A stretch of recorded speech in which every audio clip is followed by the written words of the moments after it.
Hello guys, দেখুন আপনারা মিক্সচারের যুগে এখনও সেই পুরাতন বাটনা বাটার জন্য শিল যে ব্যবহৃত হয় সেই শিলকে দক্ষ কারিগরের দ্বারা আবার নতুন করে কাটানো হচ্ছে। দেখুন কি সুন্দর মাছের ডিজাইন এঁকে দিলেন। ছেনি হাতুড়ির মাধ্যমে এই সুন্দর কাজ দেখে আমরা মুগ্ধ হয়ে যাই। দেখুন খুব সুন্দরভাবে কাজটি করছেন উনি। এই কাজে পারদর্শী, তাই ওনার হাতের কাজ এত সুন্দর। এখন মাছের লেজ আঁকছেন, হয়ে গেছে।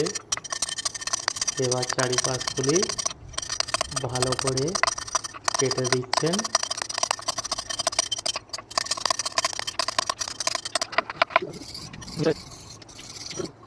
এই জায়গাটা একটু খারাপ হয়ে গেছিল, তাই ওটাকে ভালো করে চটিয়ে নতুন করে করে দিলেন। এখন উনি ওনার কোনো লোগো জাতীয় কিছু লিখে দিচ্ছেন আমরা। এবার নোড়াটাকে ভালো করে কেটে দিচ্ছি। দেখুন কি সুন্দর দেখতে।